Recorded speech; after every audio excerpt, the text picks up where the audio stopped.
Alright, yan mga random, magandang umaga. At mayroon lang tayong ipapasilip ngayon, no? At ito ay isang demo. May nagtanong kasi sa akin mga random, sabi niya, Kuya, kapitbahay ko to. Di ba yung nagmamagic ang bibilis ng kamay? Sabi ko, hindi. Walang pabilisan ng kamay yan. Sabi niya, paano mo nasabi? Hindi naman kita nakikita nag-magic dito. Hindi talaga nila ako nakikita ng magic doon mga random. Nang may dalang props.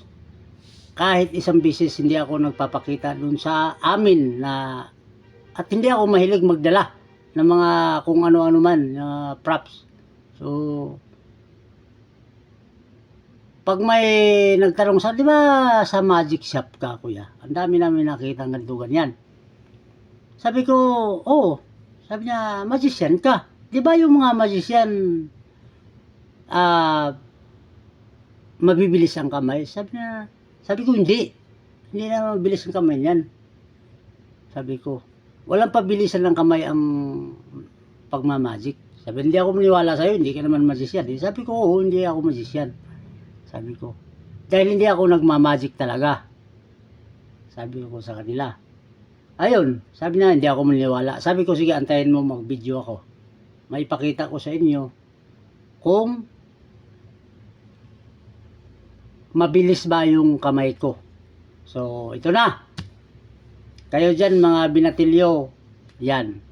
Pakita ko sa inyo, patunayan ko sa inyo kung gaano ka smooth yung gagawin ko. Panoorin nyo. Alright, yan mga karandom, kung napapansin nyo, may hawak tayong isang card, no? Yan. Kadalasan, pag nasa bahay ako, yung mga liman, pag nagkwentuhan, sabi nila, hindi sila maniniwala sa mga magician, kasi daw, ang bibilis ng kamay. Pero ito lang gawin ko sa inyo, mga karandom. Gagawin natin ng dandahan at walang pabilisan ng kamay ito. Tandaan nyo yan, isang kamay lang yung hawak ko.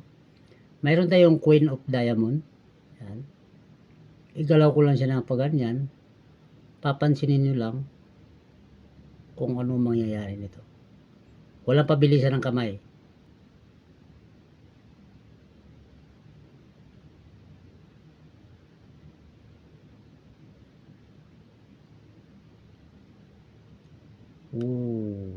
Diba? Tumatakbo, diba? At hindi tayo nagtatapos dito. Queen, Diamond. Tingnan niyo mga karandom. 1, 2, magiging 4. So ngayon, ang sinasabi ninyo na pabilisan ng kamay, wala pong pabilisan ng kamay. At nag-iisang baraha lang po yan.